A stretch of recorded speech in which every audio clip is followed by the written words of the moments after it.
Hi guys, ladies and gentlemen, boys and girls, how are you? Cricket and much मोरमध्ये आपलं स्वागत. तर मंडळी, मध्ये पडलेल्या गॅपनंतर आता IPL 2025 पुन्हा आजपासून दिमाखानी सुरू होत आहे. आज परिस्थिती अशी आहे की गुजरात पहिल्या स्थानावर आहे 16 गुणांसहित, बेंगलोर दुसऱ्या स्थानावर आहे, त्यांचेही गुण आहेत 16, पण नेट रन रेटमध्ये गुजरात पुढे आहे. पंजाब आहे तिसऱ्या स्थानावर, पंजाबचे गुण आहेत 15. मुंबई आहे चौथ्या स्थानावर, त्यांचे गुण आहेत 14. त्यानंतर आहे दिल्ली 13, कलकत्ता 11 आणि लखनौ 10. पुढचे 3 संघ म्हणजे हैदराबाद, राजस्थान रॉयल आणि चेन्नई यांनी ऑलरेडी आपला गाशा गुंडाळलेला आहे. ते तिघेही आता एलिमिनेट झालेले आहेत. आता एवढंच आहे की जाता जाता ते कोणाचं हे स्पॉईल करतात ही एक शक्यता आहे. कारण सुपर प्लेऑफमध्ये येण्यासाठी गुजरात आणि बेंगलोर हे जवळजवळ प्लेऑफमध्ये आल्यासारखेच आहेत. खालच्या ज्या 2 जागा आहेत, आणखीन ज्या 2 जागा आहेत, त्या जागांसाठी पंजाब, मुंबई, दिल्ली, कलकत्ता आणि लखनौ यांच्यामध्ये चुरस राहणार आहे. त्यातही आज तरी असं वाटते की हे जे पहिले 4 संघ आहेत तेच 4 संघ प्लेऑफमध्ये दिसतील. पण काही सांगता येत नाही, अजून सगळे सामने व्हायचे आहेत. आजचा जर सामना जर जिंकला बेंगलोरने तर त्यांची प्लेऑफमधला प्रवेश निश्चितच आहे. आजपर्यंत ज्या हे IPL आहे त्याच्यामध्ये आज ऑरेंज कॅप आहे स्कायकडे आणि पर्पल कॅप आहे प्रसिद्ध कृष्णाकडे. आता या मॅचला आणखीन एक वेगळी एक थोडीशी इमोशनल आता इथून पुढच्या याला किनार अशी आहे की यामधल्या ह्याच्यामध्येच गॅपमध्ये रोहित आणि विराट दोघांनी टेस्ट मॅच क्रिकेटमधून निवृत्ती जाहीर केलेली आहे. त्यामुळे आता त्यांच्या खेळाकडे थोडंसं म्हणजे भावनिक अँगलनीच पाहणार आहेत लोक, त्यांच्याकडे लोकांचं नक्कीच लक्ष असणार आहे. त्यानंतर आणखीन एक सांगायची गोष्ट म्हणजे काल वानखेडे स्टेडियमवरती रोहित, त्यानंतर अजित वाडेकर आणि शरद पवार यांच्या नावाने जे स्टँड्स होते त्यांचं इनॉग्रेशन झालं. त्याचा समारंभ काल वानखेडेवर पार पडला. तर त्या समारंभामध्ये आपले मुख्यमंत्री माननीय फडणवीस साहेब यांनी प्रॉमिस केलं आहे की आता क्रिकेटचं जे म्हणतात ना पंढरी, ती खरं तर लॉर्ड्स नसून मुंबईचं आहे असं म्हणायला हरकत नाही. तर या क्रिकेटच्या पंढरीमध्ये खूप प्रेक्षकांना सामावून घेऊ शकेल असं मैदान असणं गरजेचं आहे. तर आता नरेंद्र मोदी स्टेडियम अहमदाबादच्या धर्तीवर जसं तिथे 1 लाखांचं एवढे प्रेक्षकांचं तिथे कॅपॅसिटी आहे, तेवढंच एक मोठं स्टेडियम आता इथे साकारावं. त्याच्यासाठी जमीन वगैरेचं जे काही हे असेल ती मदत महाराष्ट्र सरकार करेल, हे मोठं वचन त्यांनी या समारंभामध्ये दिलेलं आहे. कालच्या समारंभामध्ये रोहित, त्याचं संबंध कुटुंब, त्याचे आईवडील, त्याची हे अर्धांगिनी हे सगळे उपस्थित होते. त्यांच्या दृष्टीने हा भाऊक सोहळा होता. त्यानंतर रोहितचं भाषण पण खूप छान झालं. रोहितच्या आईवडिलांच्या हस्ते ते इनॉग्रेशन पार पडलं. त्यानंतर तेव्हा ते हा सगळा आपल्या नवऱ्याचा कौतुक सोहळा बघताना रितिकाच्या डोळ्यात आलेलं पाणी, हे सगळ्या गोष्टी कॅमेऱ्याने छान टिपल्या. आता मंडळी, इथून पुढे जे IPL होणार आहे ते आणखीनच इंटरेस्टिंग होणार आहे. कारण आता त्याच्यामध्ये वेगवेगळ्या त्याच्यामध्ये हे आलेल्या बाजू आलेल्या आहेत. कारण असं होतं ना की 25 जूनला जे संपायचं होतं ते IPL आता 25 मेला जे संपायचं होतं ते IPL आता संपणार आहे 3 जूनला. मग आता यामुळे झालं आहे काय की आता आपला मॉन्सून पण येतं आणि या खेपेला तो आणखीन लवकर येणार आहे.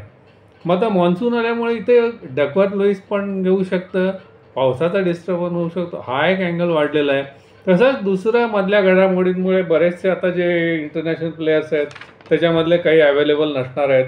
मात्र त्यांना पर्यायी दुसरे खेळाडू वगैरे या बऱ्याच गोष्टी आता फ्रँचायझीना आणि सगळ्यांना ते करायला लागणार आहेत. आता मग कसं आहे, आता बटलर, त्यानंतर Mitchell Starc, Jofra Archer, Rickelton यासारखे खेळाडू जे आपल्या संघाचा आधारस्तंभ आहेत ते बहुतेक दिसणार नाहीत. आता अजूनही सगळा पिक्चर खरं तर क्लिअर नाही आहे, पण हे बहुतेक आता या इथून पुढच्या IPLमध्ये दिसणार नाहीत. तर त्यांना पर्याय शोधायला लागतील प्रत्येक संघाला. त्यामुळे संघाची बांधणी कशी असेल, पुढचे डावपेच कसे असतील, त्यामुळे हा जो उत्तरार्ध आहे हा सुद्धा आणखीन रंगतदारच होणार आहे. तर या उत्तरार्धाची सुरुवात होते आज. त्याच्यामध्ये आज पहिला सामना जो आहे तो आहे बेंगलोर आणि कलकत्ता.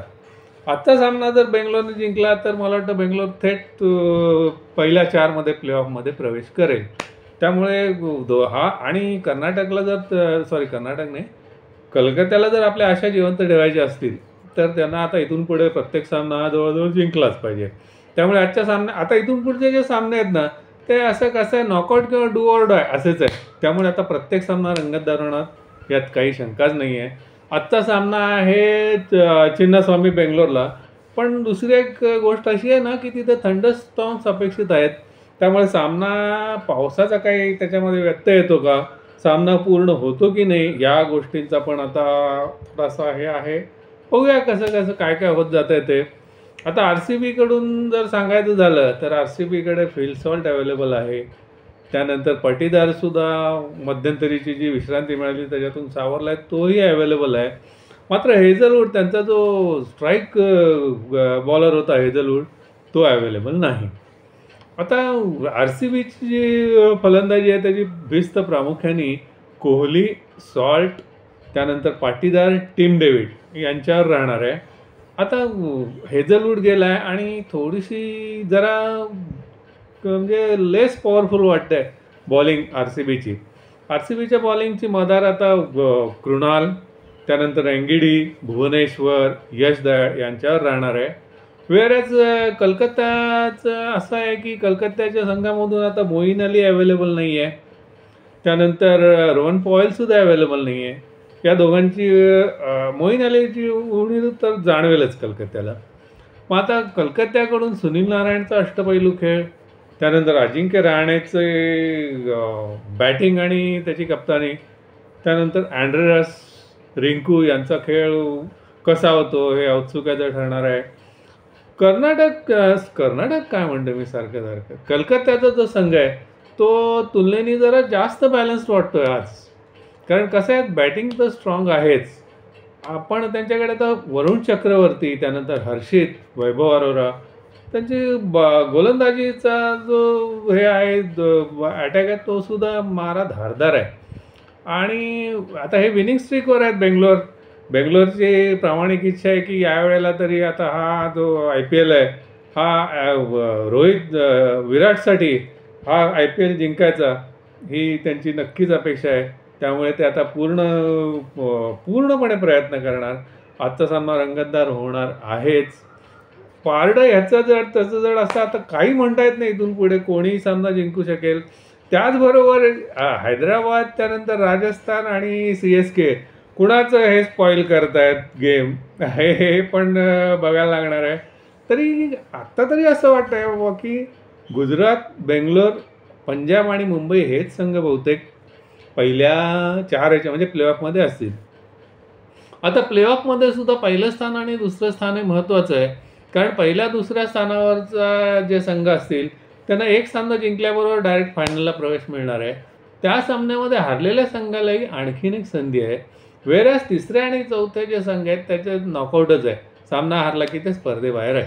त्यामुळे पहिली जी ॲम्बिशन असणार आहे प्रत्येक संघाची ती पहिल्या 4 स्थानात प्रवेश मिळायची. त्यानंतर त्यांचं जे ध्येय असणार आहे ते पहिल्या 2मध्ये.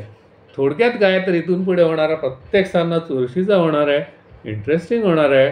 तर मंडळी, तुम्हाला माझं हे जर व्हिडिओ आवडत असतील तर माझं चॅनल सबस्क्राईब करा, लाईक करा, शेअर करा. बरं आहे, तर मग आज बेंगलोरमध्ये भेटूया आणि वरुणराज कृपा करतील आणि संबंध सामना होईल अशी आपण अपेक्षा करूया. बरं, तर मग टिल देन बाय.